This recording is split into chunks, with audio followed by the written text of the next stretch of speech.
और सबसे पहले माफीनामा उन तमाम लोगों को जिनकी मौत को भी हम एक्नॉलेज नहीं कर रहे हैं, जो हम जान ही रहे हैं कि वो मारे गए।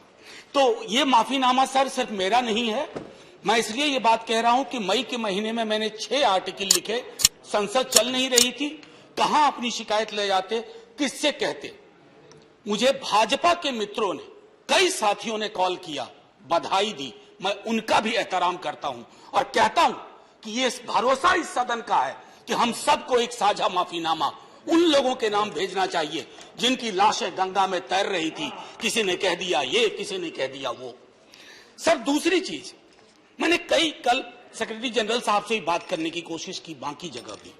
किसी 2 सत्र के बीच में सर 50 लोगों की ऑबिचुअरी आज तक कभी नहीं हुई संसदीय इतिहास में। राजीव सातव की उम्र थी जाने की इस दुनिया से। रघुनाथ महापात्रा जब मिलते थे गले लगाते थे, बोलते थे जय जगन्नाथ। अचानक में वो नहीं है।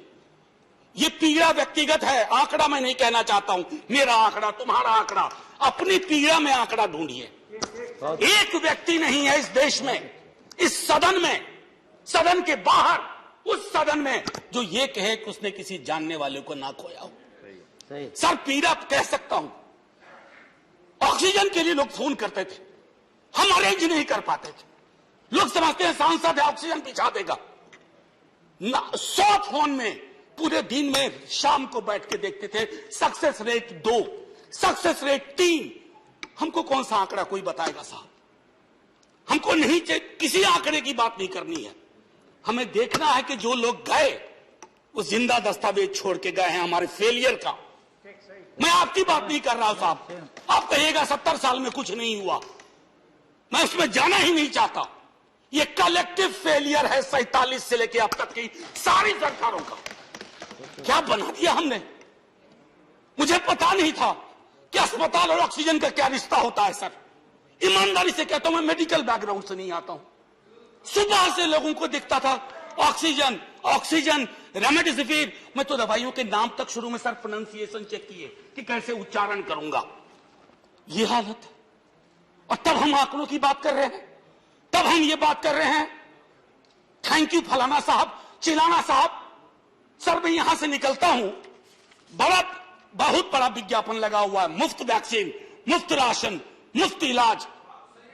सर एक मिनट, मैंने किसी नहीं, please I don't want my time. मैं किसी दल की ओर से आज नहीं बोल रहा हूं। मैं दावे के साथ कहता हूं, मैं लाखों लोगों की ओर से बोल रहा हूं जो यहां बोलना चाहते हैं। अब मेरी बात सुनिए, आज शिकायत नहीं कर रहा हूं आपसे। ये वेलफेयर स्टेट है ना।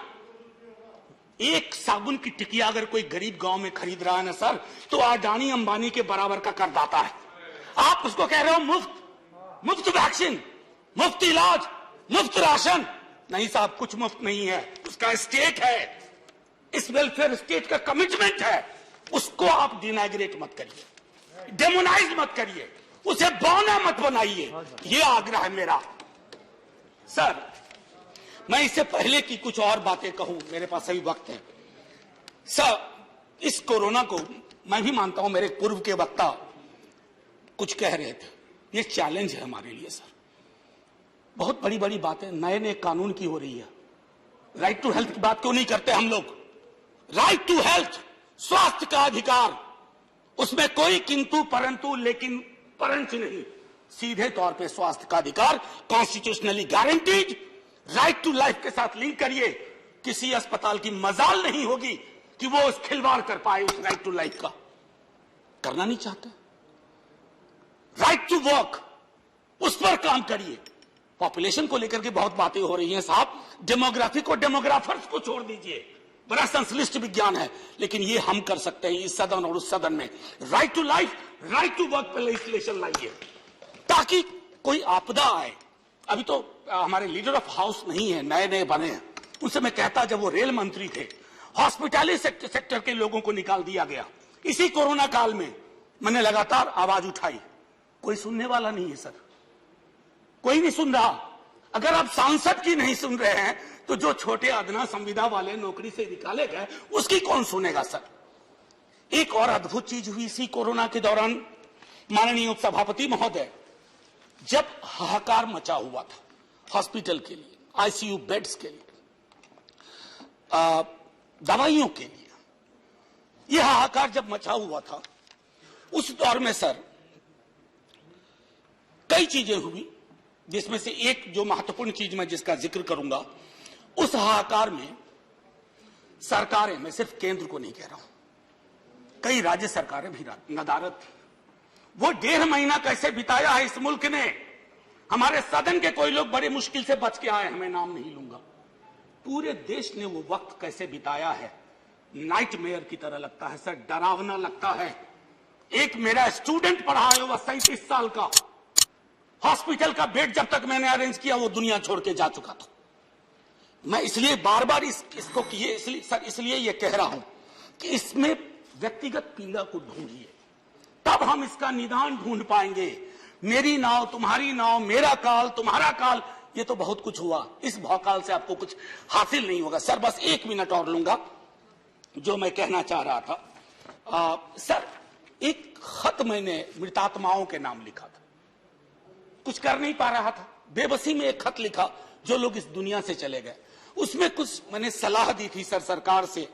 और ये जो उस बीच में कहा गया कि सरकारें फेल नहीं की, सिस्टम फेल कर गया। अरे साहब, ये सिस्टम क्या है? बचपन से सुनते थे कि सिस्टम के पीछे व्यक्ति होता है, सिस्टम के पीछे एक संरचना होती है। अगर वो सिस्टम फेल किया है, चाहे दिल्ली में या किसी गांव की गलियों में, तो वहां की सरकारें फेल की। सिस्टम का नाम इसे मत दीजिए, क्योंकि यही वो सिस्टम बनाते हैं। धन्यवाद। और आप बस आखिरी टिप्पणी करने दीजिए। प्रोफेसर धन्यवाद, आपको ज्यादा टाइम दे चुका हूं मैंने। सर बस 10 सेकंड लूंगा। आज जय हिंद बोलने में भी वो खुलूस नहीं आ रहा है जो आम दिनों में हुआ करता है। मैं सिर्फ इतना आपसे आपके माध्यम से कहना चाहता हूं, मैंने एक शिकायत नहीं की सर, किसी से नहीं। किससे शिकायत करेंगे? आहत हूं, जगाना चाहता हूं स्वयं को भी, आपको भी, क्योंकि अगर गंगा में तैरती लाशें, सर जिंदगी में डिग्निटी चाहिए, मौत में उससे बड़ी डिग्निटी चाहिए। हमने अनडिग्निफाइड डेथ को विटनेस किया है, और अगर हमने इसको दुरुस्त नहीं किया सर, आने वाली सदियां माफ नहीं करेगी। आप बड़े बड़े इश्तहार छपवाओ, अखबारों के 4 पन्ने रंग दो, फलाना थैंक यू सर, इतिहास को थैंक यू कहने का मौका मिलना चाहिए। धन्यवाद। जय हिंद सर। अगर मेरी बात से फिर भी किसी को कष्ट पहुंचाओ, मैं उन्हीं लाखों लोगों की धन्यवाद डेड बॉडी के बिहाफ पे आपसे माफी मांगता हूं। जय हिंद।